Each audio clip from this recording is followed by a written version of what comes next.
Good morning student. आज हम लोग मैथमेटिक्स क्लास में जो अपना चैप्टर था 3 अ ट्रिप टू भोपाल, तो पेज नंबर 28 से स्टार्ट करेंगे। पिछली क्लास में हम लोगों ने देखा था कि जर्नी में हम लोग ट्रिप में हम लोग कहाँ पहुँच गए थे, भीमबेटका। तो भीमबेटका पे हम लोगों ने क्या देखा था, पुरानी जो गुफाएं थी, ठीक है ना, ओल्ड केव्स और केव्स पर पेंटिंग्स, ठीक है ना। तो उसमें बातचीत की जा रही थी कि जो पेंटिंग थी वो 10,000 ईयर्स ओल्ड है, मतलब 10,000 वर्ष पहले की हैं। और फिर मंजीत ने बताया था कि 10,000 years old means 100 great grandfather old, मतलब इतनी पुरानी थी, ठीक है ना। अब उसी के आगे उसकी बातें सुनकर सब लोग हंसने लगे थे। उसी के आगे स्टार्ट करते हैं। Now the childrens are really excited to the see cave painting. It is about 11 o'clock when they reach Bhimbetka. बच्चे बहुत ही एक्साइटेड थे केव पेंटिंग देखने के लिए। जब वहां पे पहुंचे तो लगभग कितना टाइम हो चुका था, 11 o'clock, जब वो भीमबेटका पर पहुंचे, ठीक है ना। अब बच्चे यहाँ वहां पर पेंटिंग देख रहे हैं। Wow, even 10,000 years ago, people made such a lovely painting that two on rocks. बच्चे बातचीत कर रहे हैं कि वाह, कि 10,000 ईयर अगो, 10 साल पहले भी लोग कितनी अच्छी प्यारी प्यारी पेंटिंग बनाते थे, और वो भी कहाँ पर, रॉक्स पे, मतलब जो गुफाओं की जो रॉक्स होती थी। रॉक्स मीन्स चट्टानों पर, मतलब चट्टानों पे इतनी प्यारी प्यारी वो पेंटिंग बनाते थे उस समय पर भी। Oh these rocks are thousands of years old. अब वो बोल रहे हैं कि जो रॉक्स हैं, जो चट्टाने हैं, वो कितनी पुरानी है, थाउजेंड्स ईयर ओल्ड, मतलब बहुत हजारों वर्ष पुरानी है ये चट्टाने, ठीक है ना। नेक्स्ट, अब Shankar, the painting also has very big bisons. Hey, I got an idea. I will count the bisons and you count the deer in the painting. तो शंकर यहाँ पे कह रहा है कि मैं जो पेंटिंग है, वैसी पेंटिंग काउंट करूंगा जिनमें बाइसेंस हैं, और तुम वो पेंटिंग काउंट करना जिसमें डियर की पेंटिंग्स है, ठीक है ना।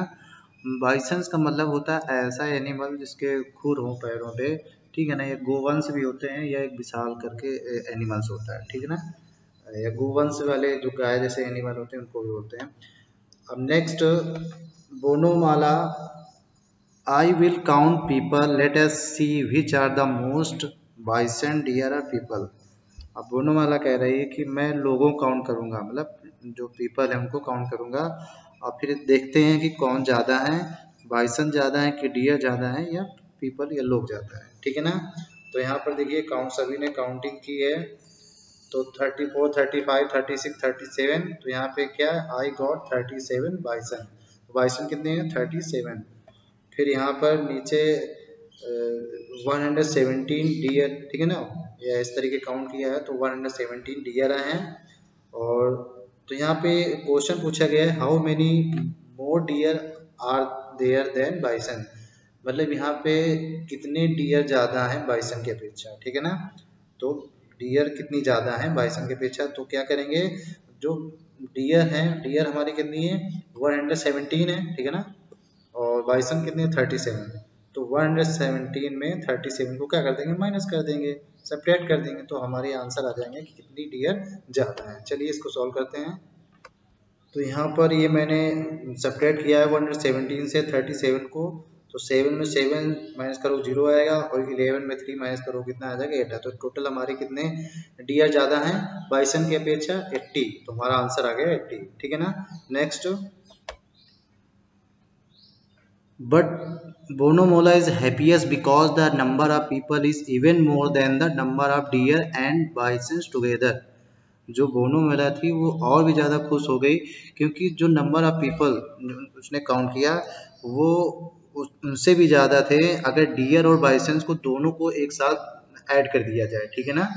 अगर डियर और बाइसन दोनों को जोड़ दिया जाए तब भी उसकी जो नंबर ऑफ पीपल की काउंटिंग थी वो ज़्यादा थी। हर काउंट इज लेस देन 200।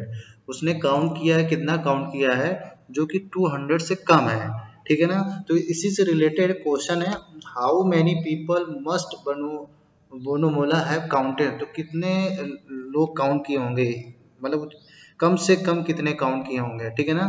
तो देखिए, तब सबसे पहले हमें ये काउंट करना है कि बाइसन्स और डियर को मिला के कितनी काउंटिंग होती है। तो बाइसन्स हमारे कितने थे 37 और डियर हमारे कितने थे 117। तो दोनों को प्लस करेंगे तो पहले देखते हैं कितना आता है, और उससे भी ज़्यादा होंगे लेकिन वो 200 से कम होने चाहिए। चलिए देखते हैं इसको। अगर हम देखते हैं तो 117 और प्लस 37 मतलब नंबर ऑफ डियर और बाइसन्स को प्लस करते हैं तो हमारा कितना आंसर आता है 154। ठीक है ना। So number of people is more than 154। जो नंबर ऑफ पीपल होंगे 154 से ज़्यादा होंगे, लेकिन क्या है 200 से कम है। ठीक है ना। तो यहाँ पे नीचे 4 ऑप्शन दिए हैं, कौन कौन से दिए 214, 154, 134 और 177। ठीक है ना। तो 214 तो ये क्या है, ये मोर देन 200 है तो ये तो होएगा नहीं। ठीक है ना। इसके बाद 154 तो 154 से ज़्यादा होने चाहिए क्योंकि बाइसन्स और डियर के जो सम है वो 154 है तो ये भी नहीं होगा। ठीक है ना। फिर 134 है, ये लेस देन 154 है तो ये भी नहीं होगा। ठीक है ना। तो ये तीनों तो हो ही नहीं सकते हैं। अब ये लास्ट है 177। तो देखिए जो हमारा अब हमने निकाला था कि 154 से ज़्यादा और 200 से कम, तो हमारा आंसर कौन सा सही है 177। तो यही हमारा आंसर क्या है राइट है।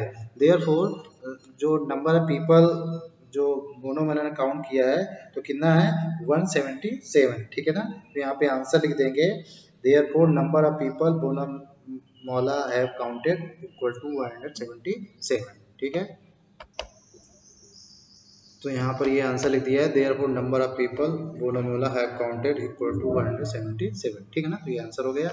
The guide tells them that there are 600 cave painting in all. जो गाइड था वहाँ पे भीमबेटका पर, उसने बताया कि there are 600 cave painting in all, total 600 cave painting है। ठीक है ना। It is time to leave Bhimbetka. अब टाइम हो चुका था कि भीमबेटका को छोड़ा जाए। ठीक है ना। They have spent 1 hour there, what time is it. अब भीमबेटका पर सब लोगों ने कितना टाइम खर्च किया 1 hour। ठीक है ना। भीमबेटका पे कब पहुंच गए थे, देखो पिछले जो पेज नंबर 28 पे दिया था कि भीमबेटका पे हम लोग 11 o'clock पर पहुंच गए थे। ठीक है ना। अब यहाँ पे उन्होंने 1 घंटा समय व्यतीत किया यहाँ पे पेंटिंग वेंटिंग देखने में, तो टोटल कितना टाइम अब हो गया। तो यहाँ पे पूछा गया है व्हाट टाइम इज इट, तो 11 + 1 कितना हो जाएगा 12 o'clock। ठीक है ना। 11 and 12 o'clock में 1 hour प्लस कर दोगे तो कितना आ जाएगा 12 o'clock। तो हमारा टाइम कितना आ जाएगा 12 o'clock। तो यहाँ पे आंसर लिख दोगे 12 o'clock। तो इस तरीके से हम आंसर लिख देंगे 12 o'clock। They are now moving toward the Bhopal. अब वो भोपाल की तरफ चल गए। They are should be reach there in less than 1 hour and about. अब यहाँ पे देखो टाइम पूछा गया है कि वहां से उनको जाने में लगभग कितना टाइम लगा, लेस देन 1 hour, 1 घंटे से भी कम समय का टाइम लगा है। तो अब कितना टाइम हो चुका होगा। ठीक है ना। तो यहाँ पे कोई फिक्स टाइम नहीं दिया है, तो टाइम हमें अबाउट टू पूछा है कितना है, लगभग हो गया होगा। तो लगभग 12 o'clock हो चुका था भीमबेटका से छोड़ते समय। और 1 hour कितना होता है 12 o'clock प्लस 1 करेंगे, 1 hour प्लस करेंगे कितना हो जाएगा 1 o'clock। ठीक है ना। और नून का दोपहर का आफ्टरनून का, तो अब यहाँ पे बिफोर 1 o'clock पहुँचेंगे। ठीक है ना। तो यहाँ पे लिखेंगे एट अबाउट बिफोर 1 o'clock हो जाएगा। अब यहाँ पे फिक्स टाइम नहीं है तो हम देखते हैं कितना टाइम होएगा। तो यहाँ पर ये देख सकते हैं, यहाँ पे दिखाया गया है कि given Bhopal is 70 kilometre from their school. ठीक है ना। जो भोपाल की डिस्टेंस थी 70 किलोमीटर थी उनके स्कूल से, और and Bhimbetka is 50 kilometre from their school. जो भीमबेटका की डिस्टेंस थी तो 50 किलोमीटर थी। So distance of Bhopal from Bhimbetka, तो भोपाल और भीमबेटका के बीच की डिस्टेंस कितनी हो जाएगी 70 - 50 किलोमीटर। तो इक्वल टू हमारा आंसर कितना आ जाएगा 20 kilometre. So they started at 12 o'clock from Bhimbetka. Bhimbetka से कब चले थे 12 o'clock से। ठीक है ना। क्योंकि 1 घंटा वहाँ पे व्यतीत किया था। So they reach at Bhopal from Bhimbetka about 12:40 to 12:50 o'clock, मतलब 12:40 या 12:50 के बीच में वो भोपाल पहुंचेंगे। That is around 1 o'clock। ठीक है ना। ये 1 o'clock के आसपास होगा। तो ये कैसे हम इसमें ये पता करेंगे कि ये 12:40 और 12:50 के बीच में होगा। देखिए अगर 70 किलोमीटर जाते हैं 2 घंटे में समय लगता है, तो 70 का हाफ करेंगे कितना हो जाएगा 35। ठीक है ना। तो 35 मीन्स 1 hour, तो ये 20 किलोमीटर है तो मतलब 15 मिनट से ज़्यादा लगेगा, इसलिए 12:40 to 12:50 आ जाएगा।